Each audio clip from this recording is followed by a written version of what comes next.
Hey, what's going on, everyone? Chad Becker with Arco Real Estate Solutions and another episode of Arco Answers.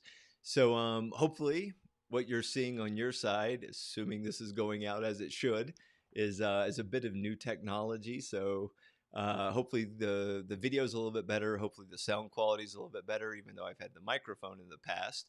For whatever reason, it was not translating to good audio in the actual final product. So for now, again, got to start off the way I usually kick off, and that is I'm going to post a comment real quick. So that is our typical call to action. So if you haven't done so yet and you're watching this for the first time, please go to our mailing list. And actually, I can do this now. Beautiful new technology, right? So click on this link and you can sign up for our mailing list.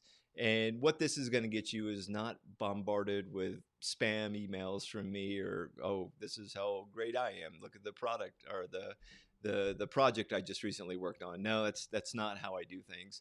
But what you will receive is hopefully valuable content. So content such as this, the Arco Answers episode, as well as, new podcast episodes when they roll out, as well as articles that I may have written, for a newspaper or for LinkedIn. So go ahead and get rid of that. The other thing, obviously, just to kind of kick things off here, I do want to do a quick plug, of course. I'm going to post another comment here. And that is for the podcast. So GOV CRE Podcast. So whereas this is kind of quicker format, hopefully one day it'll be live Q&A as opposed to just me espousing my beliefs or thoughts on a certain topic based on questions that I've received throughout the week. This GOV CRE Podcast, it really is more the long format interviews with experts in this space. We've talked to Danny Kruger, who is an expert in energy efficiency in these buildings and implementing the Internet of Things into an asset in order to make that asset operate more efficient, more smartly. And really just an overall great guy and a great conversation. Also recently finished the conversation with Diana Curran, who's a very accomplished lawyer in this space. And that segment actually went on so long, we actually broke it into two separate podcasts. So ton of information. So if you like more the long format and you're looking for that deep dive into certain topics, GOV CRE Podcast is going to be another great resource for you. So with that, obviously, still looking for some live questions, and so I can provide live answers, hence the live Q&A format. But until then, I, as in weeks past, I've been talking about some of the things that, some of the questions that have come up recently in my world. Clients have asked me, or I've been part of, teams trying to implement changes. And one of the things that's really come up a lot lately, and it's actually been from clients and through these teams I was referring to, is how in the world does the government come up with its negotiation objectives? How in the world does the government come up with, we're getting ready to do a procurement in this market. Here's what we think the rental rate should be, and that's what we're going to be seeking. So I wanted to kind of, peel back or open up the black box for a second and talk about that.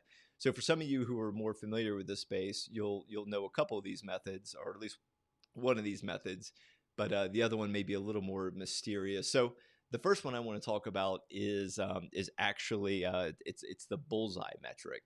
So not going to go into super great detail on that. Just know that it is, according to Central Office, GSA Central Office, it is a package of market information that is supposed to be used to inform a negotiation, a procurement.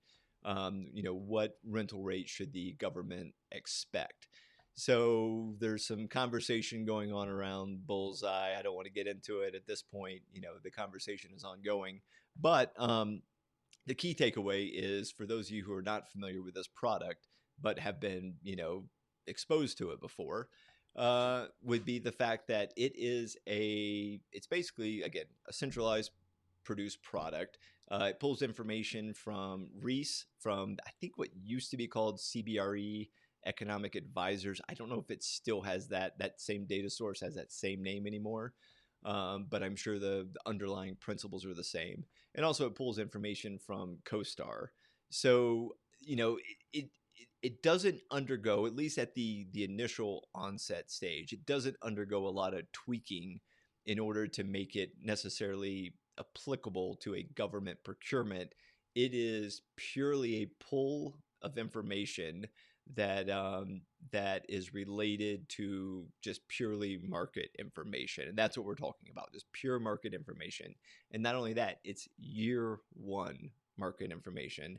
And that's a distinction that, people at GSA struggle with, the market struggles with. So there's a lot of clarity that could be found around that topic. And that's one of the things that a group I'm working on right now, we're working with GSA Central Office to kind of work through some of those complexities and perhaps bring a little more clarity to how that product, what it is and how it should be utilized, at least from the market perspective.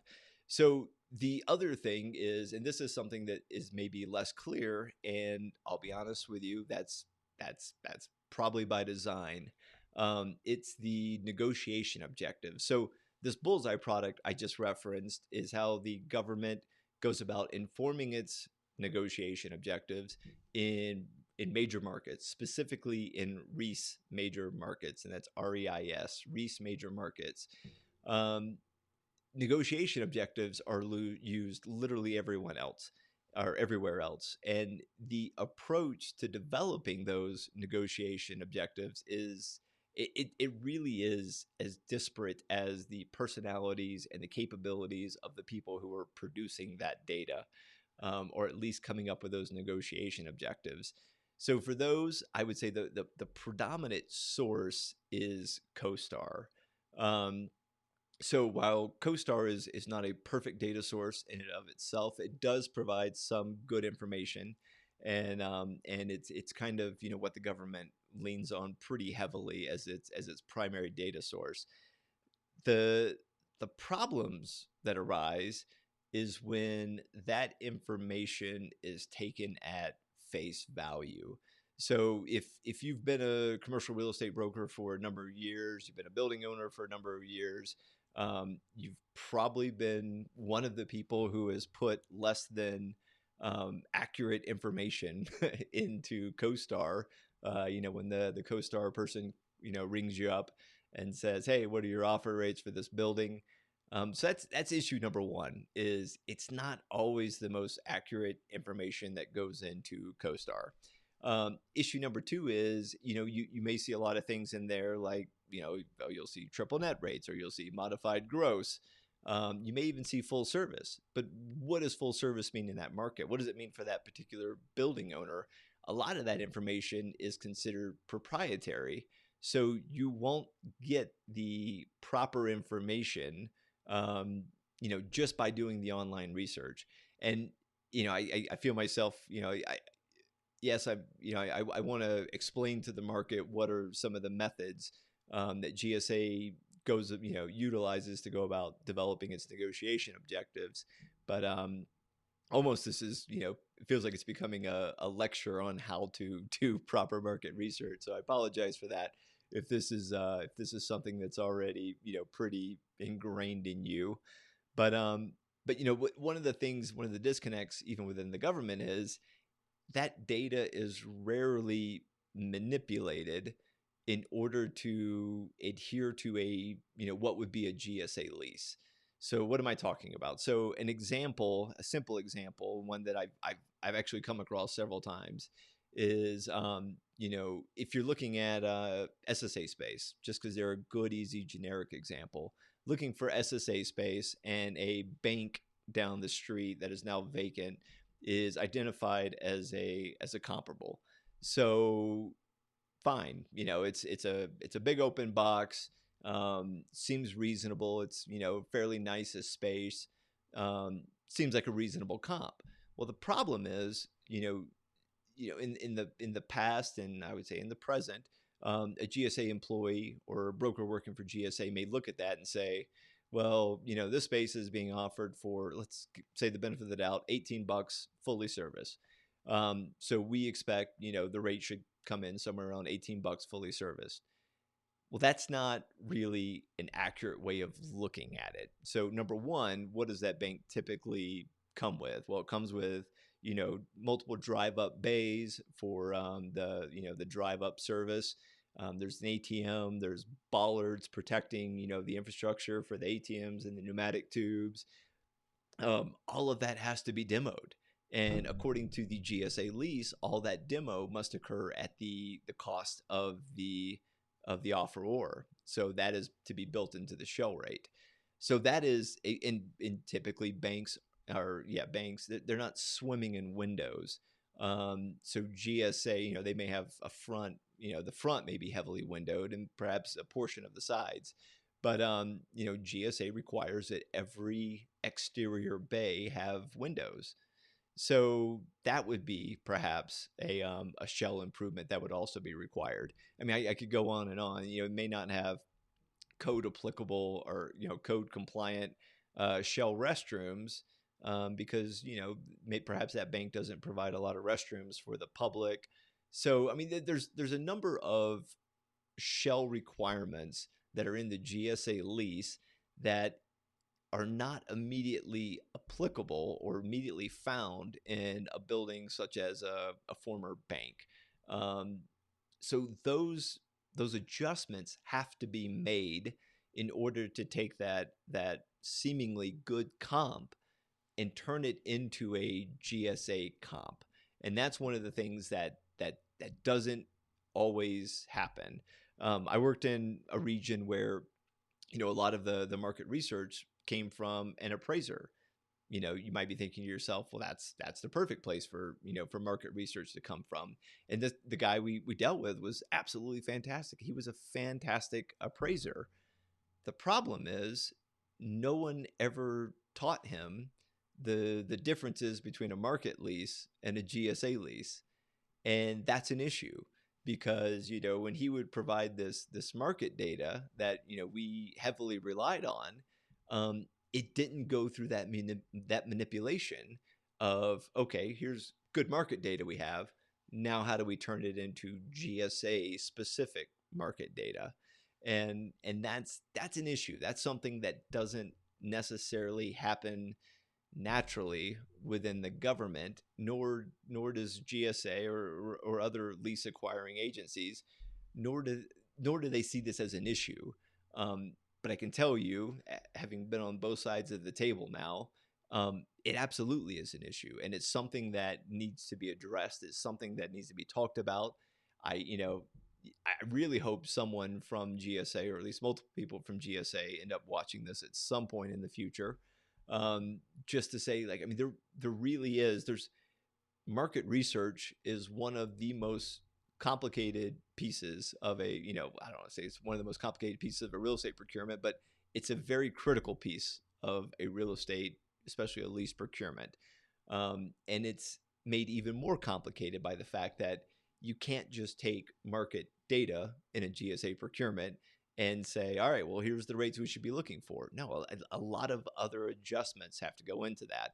So there's just talking about shell rates alone. I mean, there's the real estate taxes have to be embedded in the shell rate. There's, the cost of demolition. I mean, that's not a typical market attribute when it comes to rental rates. That has to be included in the shell rate. Design intent drawings have to be included in the shell rate. That's not typical of a market deal. And then, frequently you'll read, especially, some of you, if you're analyzing a GSA deal now, please dig into section 6 of the lease. I just had I think I talked about this on the last episode. There very well could be cyclical carpet and paint, replacement due at, year maybe 5 of the lease, year 7, maybe it's years 5 and 10. I mean, it really just depends on what the GSA contracting officer or leasing specialist put in to the RLP, into the lease prior to its release. And all of this stuff is built into the shell rent, and that's not normal. That's not typical of a market transaction. So if you're relying solely on, I guess I'm speaking to GSA here and other, leasing entities, if you're relying solely on market data to inform your negotiation objectives, and you're not putting it through the manipulation that is required by the GSA lease to turn it into a GSA market rate, then the job isn't being fully done. Maybe is one way of putting it. So very important, absolutely needs to be looked at. But again, returning to the point, so it's Bullseye, which is a central office. It's a very systematic approach to market research. Comes with a ton of good information, but it also comes with a specific number, and it's a year 1 market rate. And again, so then they run it through a tool, and that hopefully turns it into more of a GSA specific rate, even though I would say it's lacking in some ways in which that number is manipulated. But again, ongoing conversation. Hopefully we'll get some progress there. And the other option is negotiation objectives for non-REISE major markets. And that's where it really comes down to the capabilities and the character, the personality of the person who's actually, establishing these negotiation objectives. So which leads me to my next point. So I teach the lease acquisition training class for GSA, which means I literally train, groups of GSA employees as well as other leasing, employees for the government. I teach them how to do their job from the very beginning, the very early steps of a lease acquisition, all the way through, build out, project management, and then acceptance of the space. So literally from, cradle to grave, beginning to end, however you want to look at it, I teach this class, and it happens over the course of a week. And we spend probably maybe an hour talking about market research. It comes up a couple of times. We look at some CoStar data, and the exercise is it's geared toward running someone through the motions, but it's not geared toward making someone truly understand and truly capable of performing their own market research. There's another course called Cost and Price Analysis. I think that's really the only 2 places where this information currently shows up. And I'll be honest with you, I was a finance major. I took cost and price analysis from probably the best instructor in that class, a gentleman by the name of Art Cudworth, who also, he does what I do, and I'll say he's fantastic. If you come across him, you're very fortunate to have him representing you. But he's probably one of the best instructors when it comes to that class. So I had a great instructor teaching the material. I had a finance, degree, supporting me. And at that point, I think I had taken all the CCIM required classes. I'm not a CCIM. I haven't paid for the designation. I haven't taken the final test, but I've taken all the core classes. So I basically had the pedigree of someone who would be very good at market research. And looking back, I now see that I was terrible at it when I worked at GSA. I heavily relied on other people's information, and I didn't put a lot of my own thought, a lot of my own interpretation into the data that I was receiving. And now looking back, it makes me utterly sick to my stomach to think how poor of a job I had done at it. And but what I will say is, nothing has really changed. There's nothing new I'll get to that in a second, but currently there's nothing new in the GSA curriculum that makes someone trained or good, for lack of a better term, at conducting market research, specifically market research for government leases, which again is very, very different. Um, so the reason I hesitated just a moment ago is there actually is a new class that GSA is requesting being developed, and it speaks. I think it's called. I just wrote the outline for the class. I should remember it. I think it's called real estate marketing and finance, I think is what it is. And really it's when you read through GSA's scope of work on it, it's kind of like a baby CCIM class, if you will, and not a baby, but a beginner CCIM class. So it's interesting in that regard, that it's a step in the right direction. But if the class ends up being developed the way I'm trying to develop it, it will be, 50% just focused on market research, how to conduct proper research, how to actually manipulate the data so that it makes sense for the acquisition that's afoot. So hopefully there is some light at the end of the tunnel. I'm not the only person working on it. I came up with the outline. I'm going to be contributing some additional information, some additional insight into it. But there is another company that's been hired directly by GSA. So I don't want to imply that I've been hired by GSA to create this class. I have not.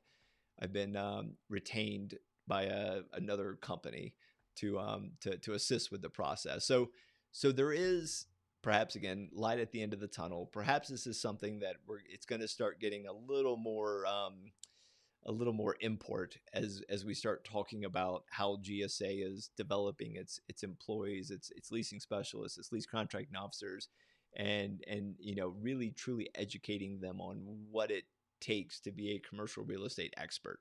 And I guess just on that note as well, a lot of the people that you're dealing with at GSA through no fault of their own, they're not commercial real estate people per se. They're not former brokers. They're not former asset managers. Most of them don't own buildings of their own.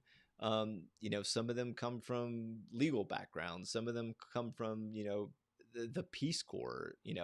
I'm dealing with a gentleman right now who, though he's very good at what he does, his background was a mechanic in the Army, I believe, just a few short years ago. Now he's learned a lot over those last couple of years, and he's actually become a very good lease contracting officer to work with. But just keep in mind that the background of many of the people you're dealing with, they're not coming from a commercial real estate background. So that's kind of another uphill battle that you may be facing as you're working on these lease negotiations with GSA. And again, I keep saying GSA, but really it's any federal entity that does leasing. It's not always their primary career path. It's not how they were trained. It's not what they went to school for necessarily in a lot of cases. So again, I think in my first live episode, I talked a little bit about empathy, and this would be another place for empathy to kind of rear its head. Is just understand that some of the people you're dealing with, they don't come from commercial real estate as a professional background, even though that's what they're doing now. B, that they're not fully being trained on how to do market research, on necessarily how to do commercial real estate necessarily. They take a lot of classes on what I've always referred to as checkbox real estate, making sure that they understand what forms to fill out, when to fill them out, what level they need to be signed at based on the dollar amount, the order of things need to happen, how to maintain a proper file. There's a lot of things that these people know that most people in the private industry would have no clue about, but it's not all necessarily directly related to commercial real estate. And that's a lot of times where this disconnect in the conversation happens. If you ever felt like, if you ever felt like you were speaking a completely different language than the property owner or the leasing broker that you were talking to on the other side of the phone or the other side of the table, and vice versa. Private market person. If you ever felt like you were listening to or being forced to speak a completely different language, the answer is yeah. Like the reality is yeah. I mean, the GSA and the private market do not speak the same language, and that's perhaps something else for for another day. But but yeah, I just want to get a couple of those ideas out there, a couple of those thoughts. I want people. I mean, GSA they know how they're doing their job with regards to negotiation objectives. I think where the confusion lies is on the private market side. How does GSA conduct their market research? And I might have bounced around a little bit. The joy of going live and you're listening to my stream of consciousness, which is not always the straightest stream, I guess, that you'll find. But I just really want, like what I always say, I really want to bring greater understanding to this industry. And it's not me speaking platitudes. It's not me just, saying nice things to, say nice things. Like one of my true missions in this space is to create a greater understanding between GSA and other leasing agencies and the private market. And if I can influence that just a little bit, then I will consider my time in this space a success.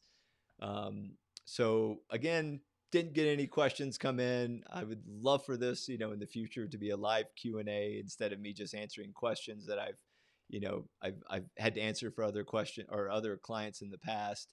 But luckily for me, I guess I do get a lot of random questions from time to time, and that will provide plenty of content should no one want to chime in specifically during one of these live broadcasts. So with that, we're coming up on the 30-minute mark. Hope you have a great day. And if you have any questions, please feel free to reach out to me.